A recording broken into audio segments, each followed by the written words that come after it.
Joanne Helfer, and I've been clinically active as a registered nurse for a few months short of 30 years, basically in the emergency department as an ER nurse. I've given a lot of injections over the years, and about 20 years ago, I've developed and refined a technique for giving injections, whereas patients will consistently remark after I've given the shot, "Oh my God, I can't believe that you really gave it. It didn't hurt. Could you please tell other nurses about it?" Now, I did write an article for the Nurse Educator magazine that's published for the November-December 2000 issue, and it's called Painless Injections, Helfer Technique. But I thought that a video would be much more helpful in showing you the technique so that you'll be much more comfortable in giving it. It's my hope that you'll use it and get to see the results for yourself. Now, it is one thing to say that the technique works and another thing to prove that it really does. And as part of the Nurse Practitioner Master's Program at Sonoma State University in California, I did have the privilege of conducting research on my technique to see if there was really a difference in patients' perceptions of pain between standard techniques and my technique. And the results are very promising, and I'd be happy to share the results of the research with you, and I'd be happy for anyone who's interested in doing research to continue research in that area. For now, I'd like to focus on how you do the technique so that you can learn it and see for yourself what kind of results you'll get. And I think your patients will appreciate you for it. Thank you. As part of my research project, I did have to do a literature research to see what nursing manuals had about giving injections. And most of the journals and books will tell you that basically the technique is to insert the needle at a 90-degree angle quickly like a dart into the muscle.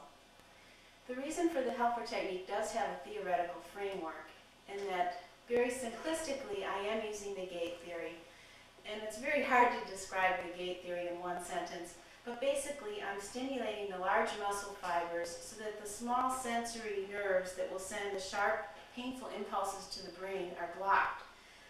I'm making a wide V with my hand, and the reason I'm making a wide V with my hand is, again, so that I don't stab myself, and then I'm stimulating the large muscle fibers.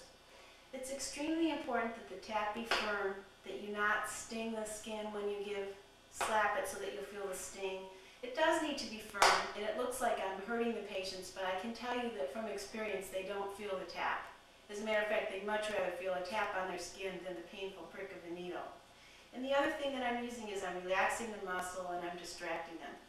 Now, this is the most important part of the technique.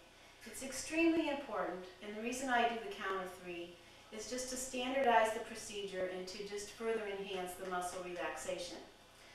The most important part is that you simultaneously insert the needle at the same time that you give a tap.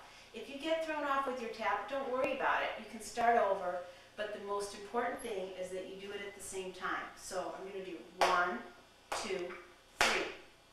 Now practice with this. If you feel like you're not coordinated enough, I can assure you, because I've taught it to at least 12 other nurses for the research project, that it really does work. So just practice. 1, 2, 3. And I think you'll find that it'll be very effective for you. Hi, this is Mark, and Mark has consented to let me give him an injection in the deltoid muscle, and I'd like to demonstrate the technique. A little nervous, Mark? Yes. Would you please hold your sleeve up? Okay. Now, when giving deltoid injections, I never give more than 1 cc into a deltoid. And I always do mark the 2 fingers down to make sure that I have the correct anatomical position. So I'm going to prep the skin like normal. Okay? I'm going to have a Band-Aid here ready. And what I'm going to do is I'm going to tap the muscle to get the muscle to relax. And I'm going to do a firm tap. Now, does that sting or does it hurt? It looks like a firm slap, and it needs to be firm. And it's very important that you don't go like that so that you sting the skin. So, let's do the technique. I'm using the gate theory. I'm making a wide V with my hand. The purpose for that is so that I don't stab myself, number 1. And number 2, I'm using all of these fingers to stimulate the large muscle fibers, using the gate theory to stimulate large muscle fibers. I'm tapping the muscle to get the muscle to relax, and also I'm using the theory of distraction. Okay, so are you ready? Mm-hmm. Okay, so I'm going to count 1, 2. Did you feel it? No. Really? Did you or not? No. Okay. Not at all. I'm going to aspirate. Now, Mark is not a real patient, and I'm not going to put the medication in because he doesn't need it, and it's saline. But I'm going to take it out. I'm going to take the needle out. I'm going to do this. Okay. Truthfully? Not at all. Okay. Feel it, me. Okay. Thank you for helping me.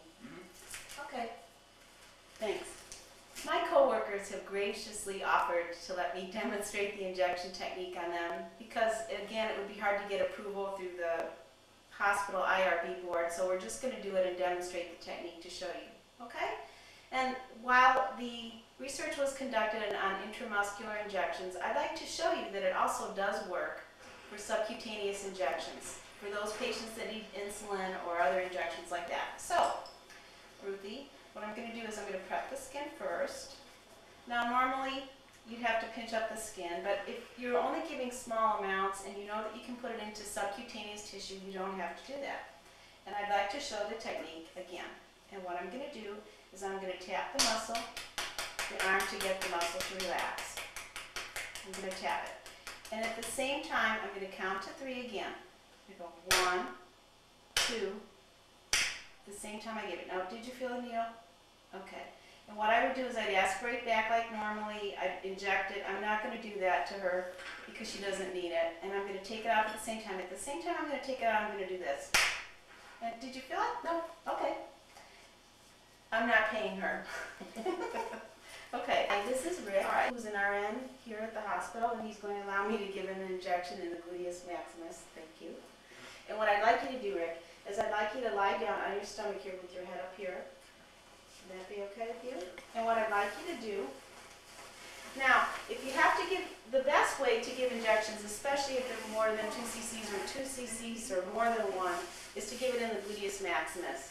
And sometimes people would like to stand, but really the best way to give an injection into the gluteus maximus is to have the patient on their stomach, turn their toes internally inward, and the studies have been done to show that that relaxes the gluteus maximus muscle here. And I'm going to try to be as private as possible here. I'm going to pull down as much as I can with allowing him privacy. And what I'm going to do is I'm going to get my anatomical position where I'm going to give the shot. Okay? And what I'm going to do is I'm going to prep the skin. And this is the same thing. I'm going to get the muscle to relax. You a little nervous? No, it's fine. Okay. I'm going to tap the skin. 1, 2. Okay. I'd like your honest reaction. Right. I didn't feel that. Okay. And then I'm going to aspirate back like normal. This is another thing, especially if you have more than 1 cc that I found. If you can tap the muscle while you're putting in the solution, it really helps, enhances the absorption into the muscle. Sometimes if you give the injection quickly, it'll leak out fast, and that's nothing that you want. You want the medication to stay in there. So at the same time I'm going to take out the needle, I'm going to do this. Okay. Did you feel it? No. Okay. Thank you. Okay. Thanks, Rick. And most of the nurses were nurses over 10 years. And what they did is they gave an injection to a patient with their technique and then gave the injection with my technique and compared the difference. Now, all of the elements were the same. It was only in patients who had to receive 2 injections of the same pharmaceutical mix. And the reason for that is that pain perceptions in patients differ in the individual. So they had to compare the difference. The needle size was the same. The medication mix, the pharmacological mix of the medicine was the same. All the variants were the same. And then what they did was they compared it on a Likert scale, and they compared the shots on a scale of 1 to 10. 0 to 10 actually is how much the shots hurt. And very briefly, I will tell you that usually for my injection technique, the numerical value was 0, and for normal injections it was 4. And I can be happy to share all my research with you and show you, but it definitely showed a clinical significance that the procedure worked. I hope that you'll find this video helpful in doing the technique for yourselves, and you'll get to see for yourself the reactions that you're going to get from your patients, who I think will be very appreciative. If you have any questions or concerns, you're welcome to contact me. Remember, it is extremely important that you simultaneously tap the skin at the same time you do needle entry. If you tap the skin first and then do the needle entry, it's not going to work for you, and that's why we're doing this video, is so that you can do the technique correctly. So please try it, and let's see what the results are for you. Thank you.